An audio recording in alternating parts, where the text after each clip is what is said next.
investigaciones por parte de la Superintendencia de Industria y Comercio específicas en el sector de ustedes, que ya lo hemos ido mencionando, por un tema de acuerdo de precios y de influenciación en precios.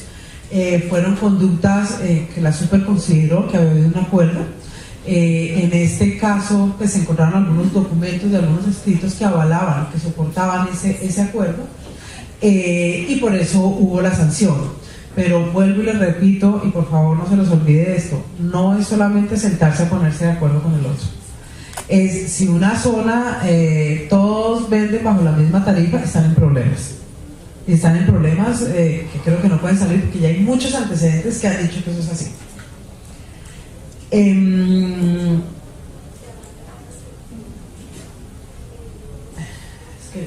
Bueno, más adelante les voy a contar 3 casos particulares que ha habido en el sector de combustibles que han sido sancionados, por los cuales yo les recomiendo tener mucho cuidado con aquellas imitaciones a la forma de actuar de un competidor.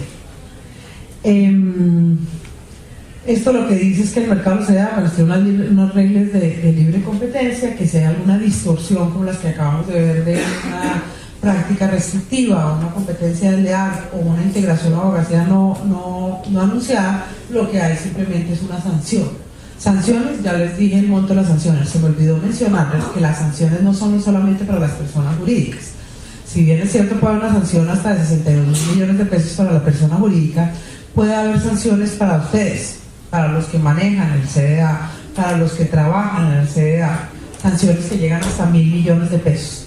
Y esa sanción no puede ser pagada por la empresa ni por una póliza, tiene que salir del bolsillo de la persona que es sancionada.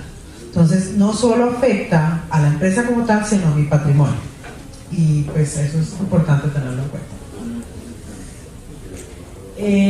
En tal virtud, pues viniendo de un régimen de tarifa, de libre tarifa, pues yo acá pues puse un dibujo que es bastante práctico, que es un mercado sin reglas, es como una selva. Todos salimos a pelear, a ver cómo logramos clientes con los precios, etc. Luego entramos a lo que se estableció, que es lo que se va a establecer, que es una tarifa regulada. ¿Por qué surge? Pues básicamente porque el mercado tuvo muchas fallas en cuanto a precios, no se pudo autorregular y pues surge una intervención del Estado. En este caso la intervención pues fue fijar un tope máximo, o será fijar un tope máximo y mínimo de las tarifas para poder regular el mercado dentro de ese gap, dentro de ese rango. ¿Qué busca esto? Pues evitar precios excesivamente bajos que afecten la competencia, es lo que llamamos precios predatorios, cuando la gente ya empezaba a bajar inclusive por debajo de sus costos para ganar el mercado. Pues eso lo que está haciendo es distorsionando el mercado. Eso lo que está haciendo, sí, al consumidor puede ser bueno, oiga, pero si me están bajando, eso para mí es bueno, pues que me vendan algo a menos de lo que cuesta. Sí, pero lo que pasa es que saca la competencia y a futuro el que va a salir perdiendo es el consumidor que no tiene alternatividad de ofertas. Y segundo, lo que buscaba esta reglamentación es remunerar en debida forma de acuerdo a la oferta de servicio prestado, porque ya llegaban a estándares demasiado bajos que no estaba representando lo que era el servicio. Entonces, ¿qué pasó? Pues salió una regulación que impone unos límites mínimos y máximos, pero yo aquí quiero volver a recalcar lo que les acabo de decir. A mi manera de ver es más riesgoso un mercado con la tarifa regulada que un mercado sin la tarifa regulada.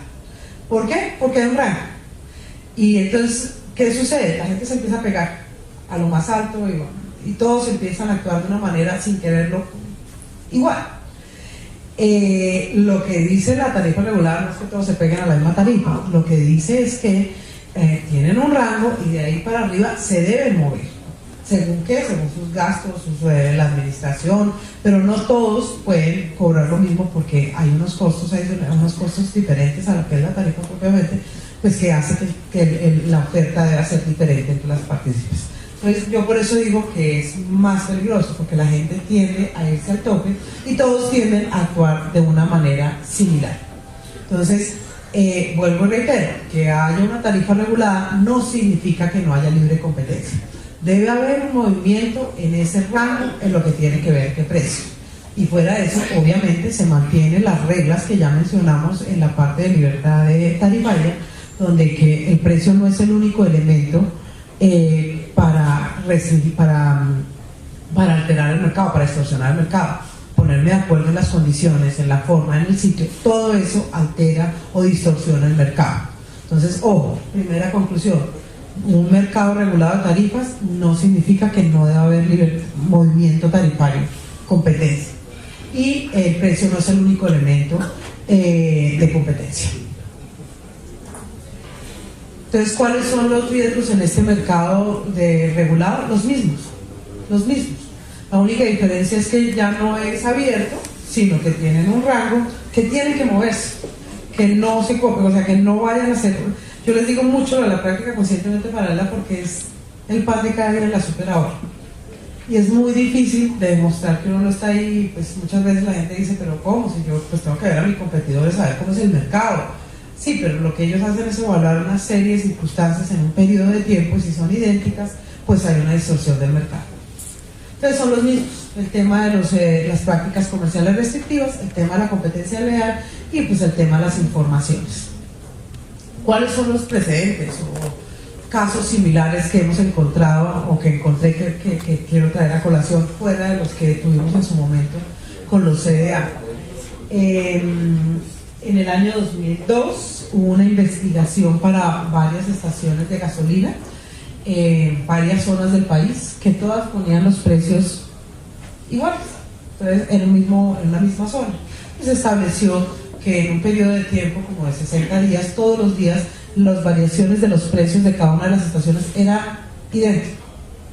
Puede que no tuvieran exactamente el mismo precio, pero tuvieran los mismos movimientos. Eso llevó a concluir a la superintendencia que había una práctica conscientemente paralela, que a pesar de que no hubo una sentarse a hablar y a ponerme de acuerdo y un acta ni nada, sí hubo una finalidad de todos actuar de la misma manera, que restringía la libre competencia y que afectaban al consumidor. Entonces, en ese año 2002 y luego en el 2003 fue un caso similar, se le impusieron sanciones a esas estaciones de servicio, con la característica que eso ya fue al tribunal y ya fue ratificado por el tribunal. Entonces es una sanción, ya se estableció y se confirmó la sanción de esa práctica conscientemente paralela. En el año 2011 hubo una similar.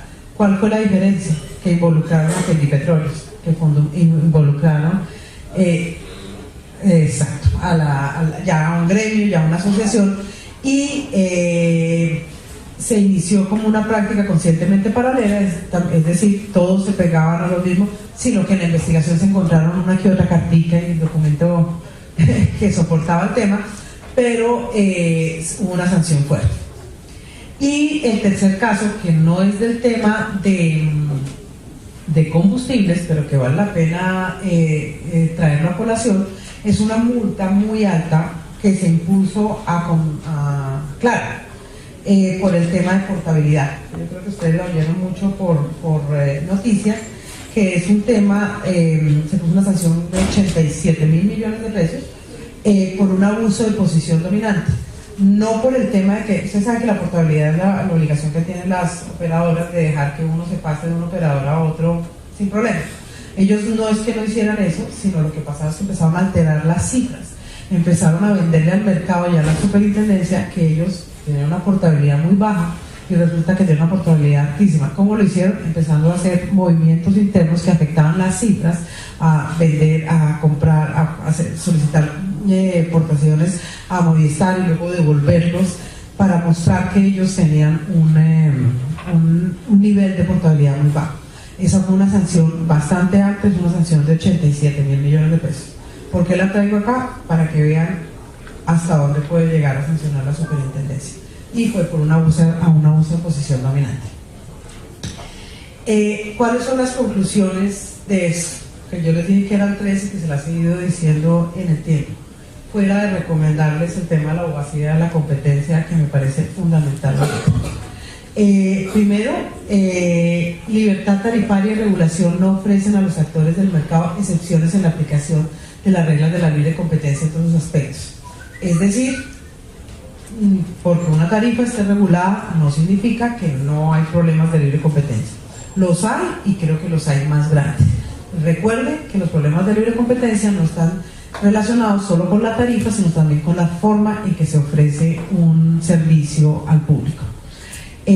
Segundo, existen precedentes, existen casos contundentes de investigaciones en la superintendencia que han sancionado por estos aspectos, porque todos se pegan al tope, porque todos se pegan al mismo rango. El caso de Fendipetróleos, se encontró que Fendipetróleos les decía, ¿para qué nos vamos a pisar las mangueras? Todos no peleemos, todos vámonos por lo alto. Y ese ido por lo alto pues les ocasionó una multa inmensa. Y la tercera, que ya me adelanté, es que el precio no es el único factor de competencia. Recuerde que ponerse de acuerdo en una cosa tan sencilla como lo que pasó en su momento, de, ¿saben que los domingos no vendemos mucho, entonces pongámonos de acuerdo a ver, usted atiende y yo no atiendo? Eso puede ser un problema de libre competencia.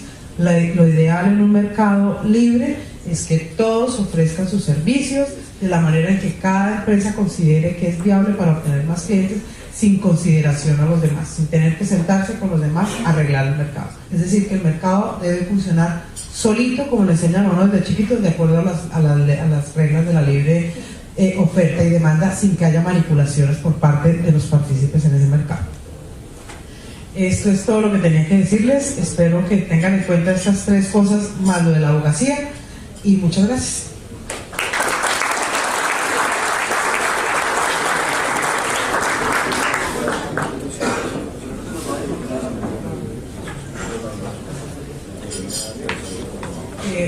Me dicen acá que si tienen alguna pregunta, duda o inquietud, pues acá estoy. No hay acuerdo por abajo con la tarifa, parte baja, ¿hay sanción? Porque lo que está prohibido es el acuerdo. O sea, no importa que sea benéfico o no al consumidor, a largo plazo no lo va a hacer. Entonces, porque la tarifa debe ser libre. Usted no tiene que sentarse con su competidor a decir cuánto va a cobrar, porque yo como consumidor debo poder escoger qué es lo que quiero, y porque si me pego por lo bajo también hay que mirar por qué me estoy pegando todos por lo bajo. Estoy perdiendo posibilidades de que me ofrezcan otras cosas mejores. Entonces, el problema no es que sea por debajo, por arriba, por el medio. El problema es que el mercado debe ser libre. Usted no tiene que sentarse con su competidor a acordar nada. Usted tiene que ofrecer el servicio como usted considere que mejor lo debe hacer, en calidad, en valores agregados, o sea, en lo que sea, pero no debe haber ningún acuerdo. Los acuerdos están prohibidos. Doctora, una pregunta para que nos ilustre. ¿Por qué el SOAT sí tiene tarifa única? Tarifa única, porque es que hay otras formas de intervención que les ponen una tarifa única. Pero esta no es la forma de acá, o sea, por eso, si eso hubieran decidido, también, otra sería mi exposición. Digo yo, también es mercado, ¿no? También ahí se da la competencia de mercado. Sí. Entonces ahí se maneja, se aplica la ley de otra manera y aquí de otra. Es como yo la interpreto, no sé. Pues, no, lo que pasa es que son diferentes formas de fijar las tarifas. O sea, sí, por eso le digo, si usted me hubiera dicho, o si aquí me hubieran dicho que lo que están proyectando es que haya una tarifa única, pues el tema del precio no sería mi conferencia hoy. Pero acá hay una forma de intervención que les están dando un rango grande. Y ese rango no es para que todos se peguen al mismo, porque si hubieran querido eso, pues hubieran prohibido la tarifa única. Entonces, no es formas de aplicación de la ley o no, sino es formas de regular la tarifa, que eso sí, pues, digamos que podría preguntar sobre la conferencia siguiente. Entonces entiendo, sí se puede regular como tarifa única, lo que sucede es que no se está hablando ese lenguaje. Claro, hay tres formas de intervención: una tarifa única, o un rango, o una información de precios. Entonces, digamos que la parte que yo le digo es la consecuencia de lo que ya está creado. El por qué se reguló así, no lo conozco, pero digamos que ahorita hay una conferencia que les puede ayudar en ese tema. Muchas gracias. Perdón, yo tengo una inquietud. ¿Qué diferencia hay cuando usted dice mercado que se autorregule, pero que cuando no necesariamente, una cosa es los que se autorregulen bien, otra cosa es los que sin necesidad de reunirse pueden caer en esa práctica, ¿cierto? ¿Qué ejemplos hay de mercados que se autorregulen sin necesidad de que la ley les ponga una tarifa? ¿Cuál? Todos los que tienen intervención de tarifa. Entonces, lo que yo dije es que un mercado que no se pudo autorregular, se tiene problemas, que ponen los precios muy por debajo, entonces entra el ministerio, con todos ustedes, se ponen de acuerdo a establecer que hay que poner una tarifa. Pero esa es la excepción, la mayoría de los mercados no están intervenidos. Entonces, el resto, ustedes no venían intervenidos hasta que salga esa resolución, no sé cuándo será. Entonces, todos los mercados tienen libertad de tarifas. Entonces, usted va a un mercado de celulares, hay algún tipo de tarifas que están reguladas, pero hay otras que no, que cada uno puede cobrar lo que quiera. En cualquier producto o servicio que se ofrezca, pues no hay establecida una tarifa. Entonces, esa es la diferencia. Mucho, la excepción es la intervención. La generalidad es que no lo exista. Pero en uno o en otro, hay que moverse con lo que le dé. Efectivamente, como quedó en la ley, fue el rango en el cual nos vamos a tener que mover.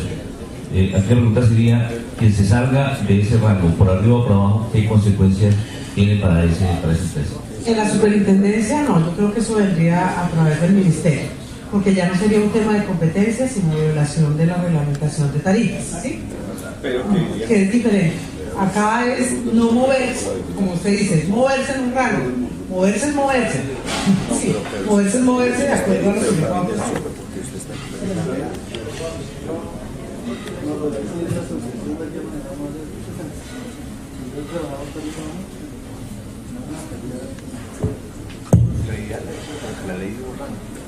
Perdón, si uno está en un sector de 4 competidores y alguien pone una tarifa antes que los demás y los demás se arriman a ella, entonces el primero tiene que ir de ahí para que no van a decir que se pusieron de acuerdo. Es bien complejo, o sea, yo eso, ha habido siempre una discusión de cuál es el límite que yo estudiar el mercado a evitar. Depende, si es aislado y sucede una vez, no hay problema, pero si se convierte en una práctica reiterada, donde el mercado se mueve es así, yo creo que sí hay problema. ¿Sí? Entonces, la super, cuando es una práctica conscientemente paralela, lo que hace es evaluar, por eso les dice un periodo de tiempo largo dependiendo del servicio. Por ejemplo, la gasolina era el día a día porque todos los días cambiaba, en otros serán 6 meses, ¿no? Entonces, evalúa ese comportamiento durante un periodo suficientemente largo para establecer si existe una conducta reiterada, digamos, imitativa del uno con el otro que lleve a que se restrinja la libre competencia. Entonces, si es un caso aislado, 2 casos no, si es un periodo largo, reiterado, yo pienso que sí podrían tener problemas. Señor.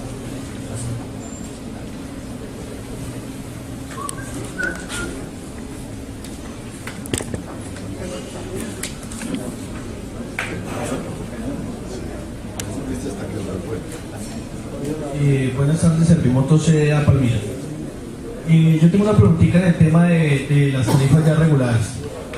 ¿Qué sucede si un CDA no tiene ningún inconveniente y pone el precio full en el que quede la tarifa, digamos, 150.000 pesos, pero resulta que está dando preventas como bonos, regalos o obsequios por valores de 50, 60, 80.000 pesos? ¿Qué sucede en esos casos y cómo se puede proceder a eso? Porque no sacamos nada con que haya una tarifa regulada si estamos dando preventas que bajan ese precio. Eso nos tocaría mirar si es un tema de competencia leal de cómo se está ofreciendo, pero si es un tema de que se está sobrepasando la tarifa como tal, es un tema que correspondería no al derecho de la libre competencia, sino al ministerio, que creería yo que le podría preguntar a la conferencista siguiente. Acá hay que distinguir muy bien, porque como me preguntaban ahorita, ¿y qué pasa si sobrepasa? Desde el punto de vista de competencia, en la super no lo van a investigar, pero en el ministerio sí, y va a tener sanción. Entonces acá habría que mirar ya en detalle si esas preventas, etcétera, están fuera de las leyes de competencia leal para ver si existe una posibilidad de una proceso, no investigación, porque competencia leal no es investigación, sino es una demanda. Buenas tardes, Michael Lucía Contreras, CDA Conferri, bien, amigas. Sí, ¿qué más? Doctora Mónica, una pregunta sería, pues, digamos, una forma en la cual podríamos proceder los CDAs es en la resolución dice, menciona que nosotros debemos informar cuáles van a ser las tarifas para el año. Y algo así como 5 días después de que hayamos enviado el reporte, ya podemos aplicar las tarifas.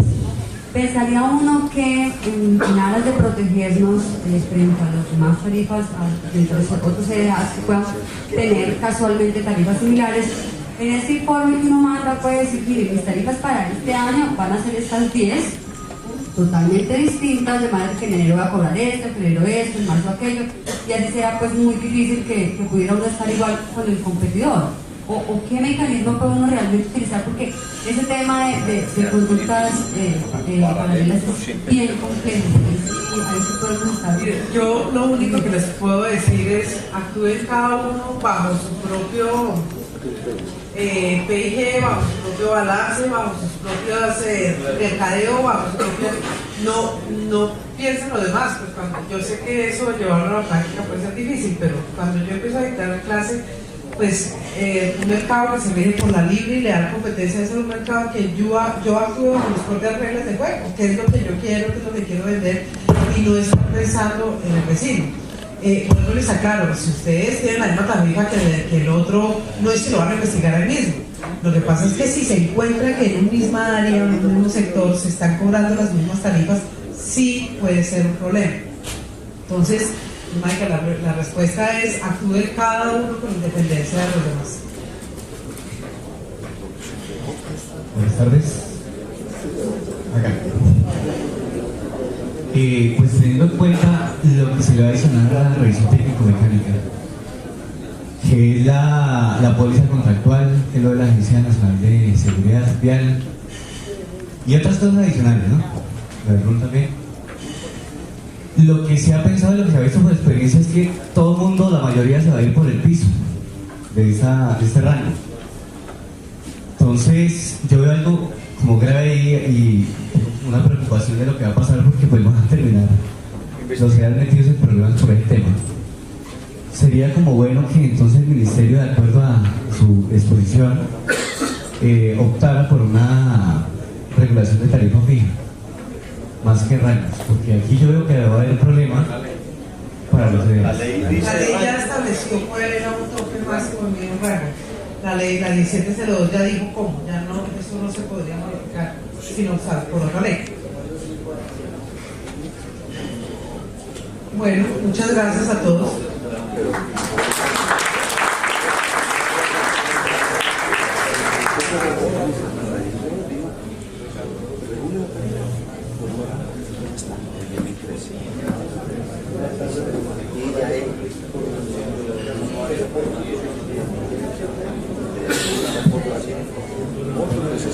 Bueno, ya que la doctora Mónica está acá, pues le han dado la siguiente instrucción. Hemos acordado entonces dar continuidad al tema de tarifas, no cortarlo. Vamos entonces a escuchar la intervención de la doctora Ida Lucy. Ya el doctor Francisco Piedrahita estuvo conmigo que tenemos un tema de acreditación posterior al tema de tarifas, y vamos entonces a escuchar la intervención de la doctora Ida Lucy Espino.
Aprovecho para saludar al doctor Francisco Piedrahita, que ya se encuentra con nosotros. Le agradecemos también pues, que nos haya cedido el espacio de su conferencia para darle continuidad al tema.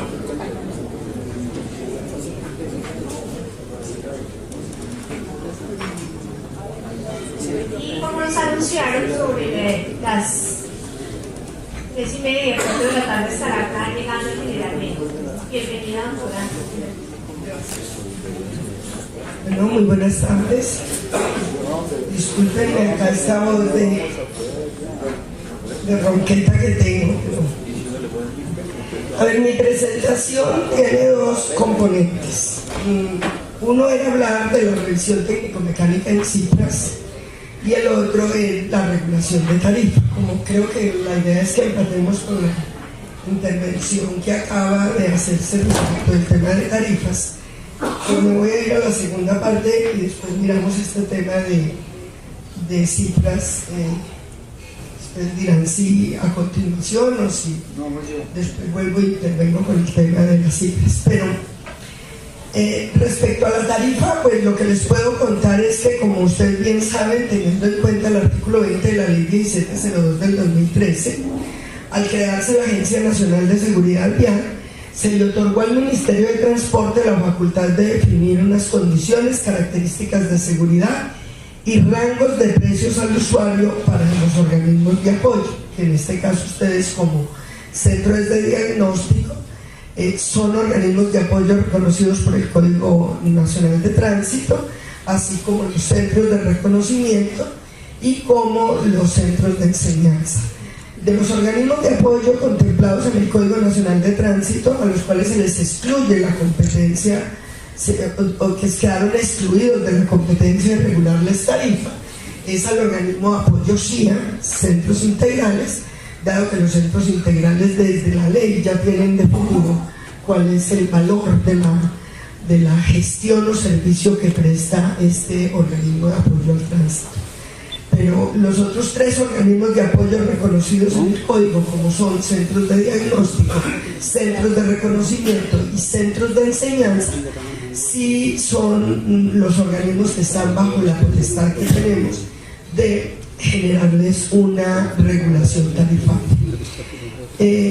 Para hacerlo hemos hecho una serie de mesas de trabajo. El Ministerio hizo dos acciones diferentes. La primera, pues por supuesto, empezó a generar una discusión que, como ayer bien lo decía el doctor Gonzalo Corredor en su exposición en la instalación, era un tema que ya veníamos discutiendo con anterioridad, incluso a que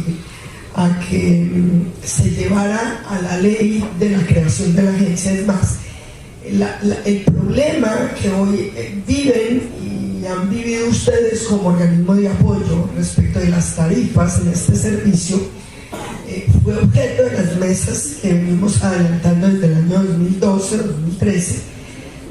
Estuvimos evaluando la viabilidad jurídica de poder fijar una tarifa para con ello tratar de tener además un control al regular, intervenir la tarifa, poder tener un control en el servicio, porque no tener una tarifa regulada estaba llevando a que tuviéramos un comportamiento absolutamente inadecuado de algunos de los prestadores de este servicio o acreditados como prestadores del servicio, vulnerando o afectando como tal el concepto de servicio, que es lo que nos interesa a nosotros como Ministerio de Transporte.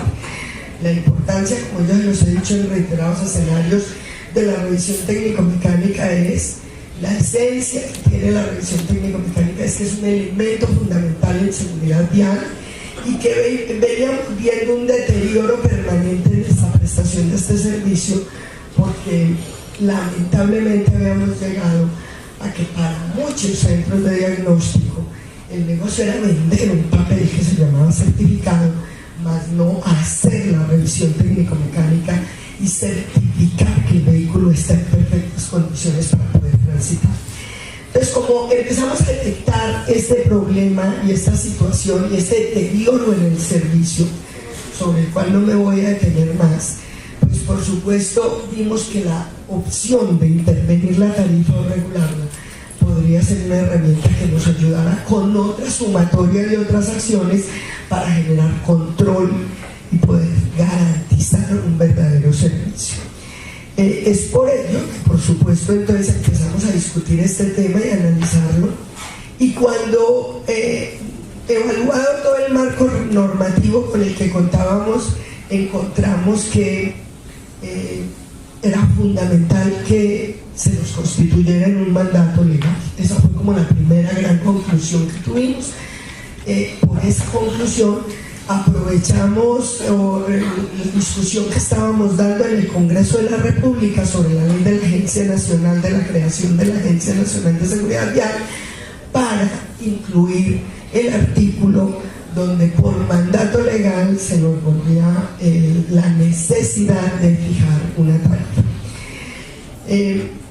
La base, pues, por supuesto, ya para entrar a fijar la tarifa es un estudio, análisis tarifario de los centros de diagnóstico automotor que había hecho el Ministerio de Transporte en el año 2011.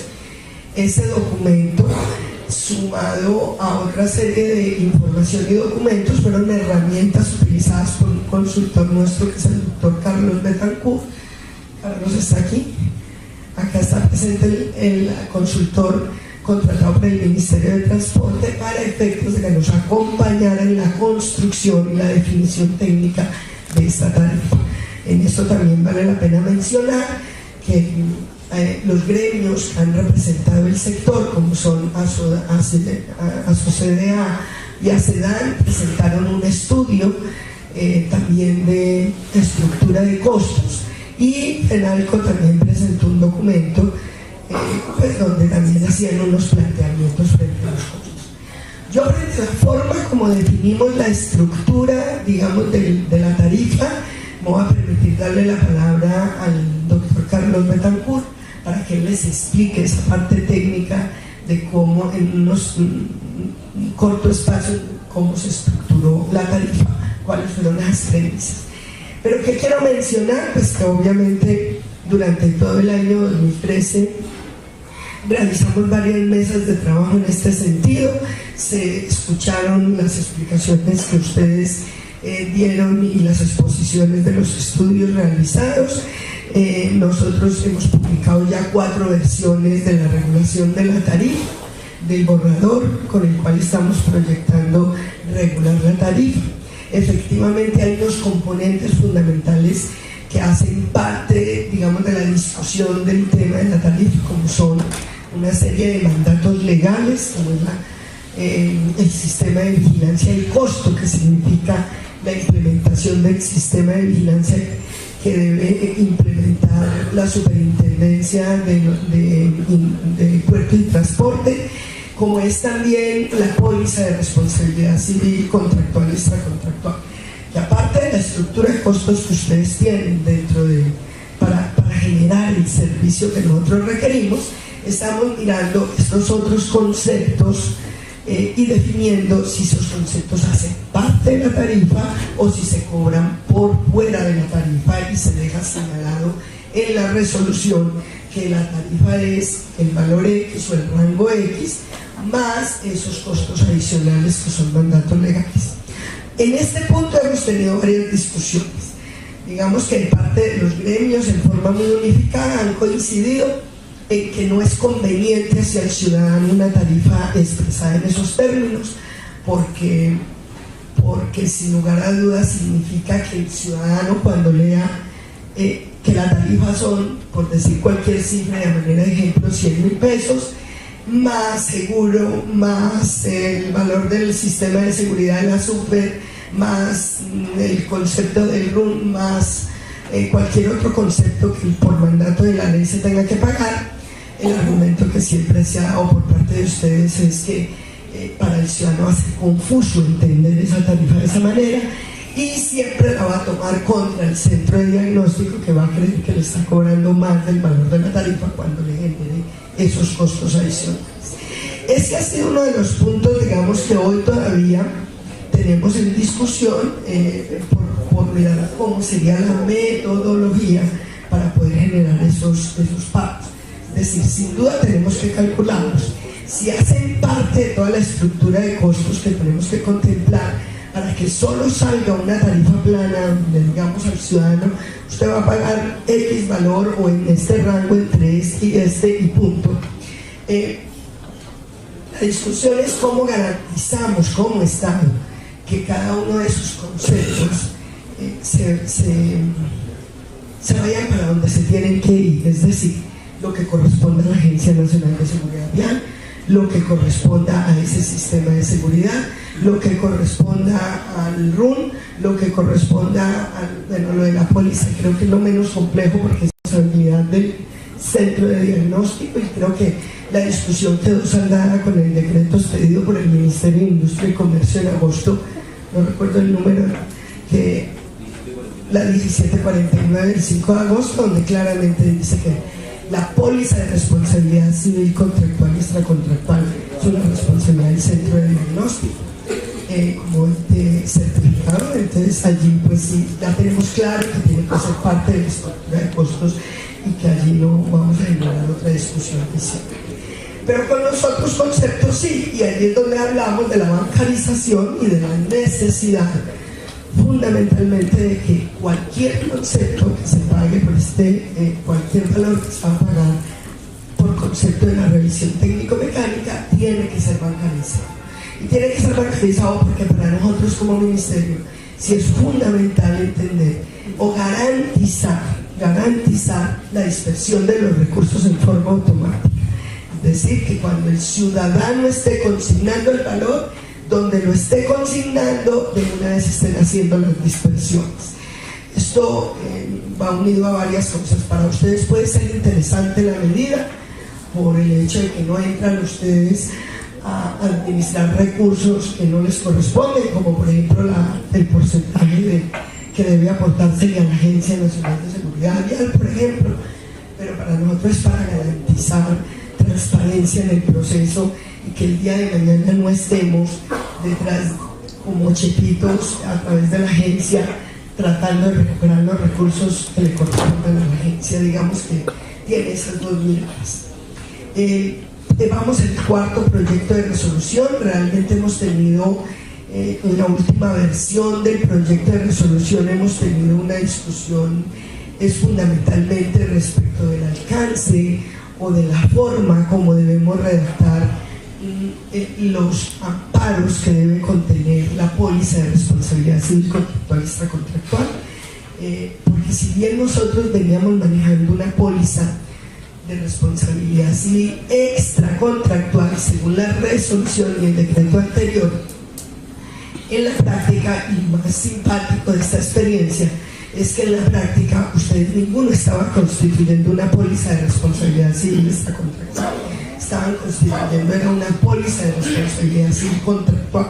Pero lo curioso es que todos estábamos trabajando con una póliza de responsabilidad civil contractual, es decir, el ONAC aprobaba y certificaba verificando que existía la póliza de responsabilidad civil contractual, el Ministerio de Transporte aprobaba y habilitaba el centro de diagnóstico con una póliza de responsabilidad civil contractual, no obstante que las normas hablaban de extracontractual.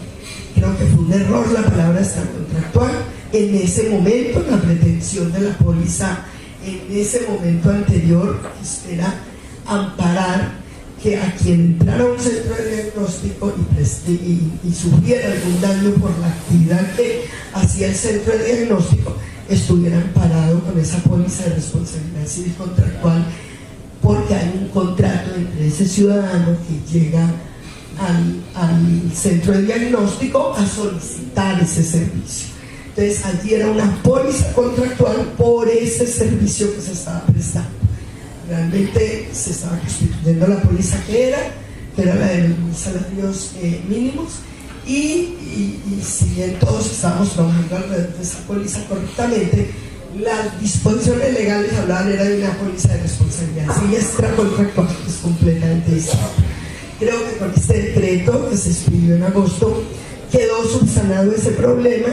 Nosotros como ministerio en esta resolución entramos entonces también a corregir el error que teníamos repetido en las resoluciones anteriores de habilitación de los centros de diagnóstico, y queda aclarado que hoy los centros de diagnóstico tienen que constituir dos amparos: la póliza de responsabilidad civil contractual, que es en favor de quien entra a su centro de diagnóstico, para ampararlo si a su vehículo le causan algún daño en el momento en que le están prestando el servicio de revisión.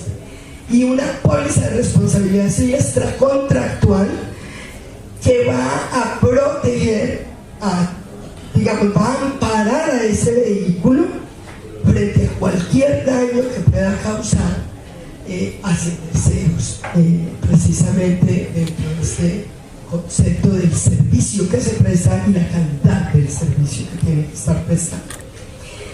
Ese ha sido uno de los puntos, digamos, más críticos y que de pronto nos han generado una mayor demora en la definición de la tarifa. Soy consciente que el Ministerio de Transporte está vencido en los términos, se nos fijaron unos términos claros en la ley que se vencieron en junio, finales de mayo, principios de junio de este año. Aspiramos a estar expidiendo la resolución en los próximos días. Esta resolución fue sometida a consideración, o este trabajo técnico que se hizo para definir la tarifa fue sometido o puesto en consideración de la Superintendencia de Industria y Comercio, quien nos acompañó, digamos, en la revisión de la estructura del documento técnico que soporta los rangos que nos estamos hablando y la estructura de costos tenida en cuenta en la tarifa. Yo, no obstante, quisiera que Carlos me acompañe aquí para que de pronto él les complemente, ya profundizando en cómo fue que se definió esta tarifa. Sin lugar a dudas, la invitación que yo quiero hacer desde este escenario es a que tenemos que ver la fijación de la tarifa como algo positivo, como algo necesario y positivo para ir mejorando aún más en lo que es esta actividad y este servicio que ustedes prestan a través de los centros de diagnósticos. Carlos.